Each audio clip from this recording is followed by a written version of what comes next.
உதிரிப்பூ வாங்கினது தொடுக்காமலே இருந்தது. இன்றைக்கி கொஞ்சம் நேரம் இருந்ததுனால எல்லாத்தையும் தனித்தனியாக மாலையாக கட்டி பிள்ளையார், முருகன், சிவன், பாபான்னு எல்லா சுவாமிக்கும் திருப்தியாக போட்டு அழகு பார்த்தாச்சு. என்ன தான் பூ கட்டினது வாங்கினாலும் நம்ம தொடுத்து போடுறதுல இருக்கிற திருப்தி நிறையா இருக்கும்.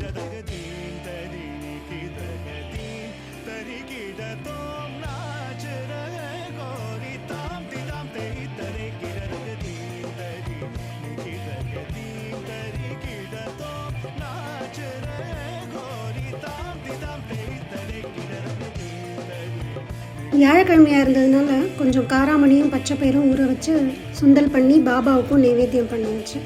ஓம் சாய்ராம்.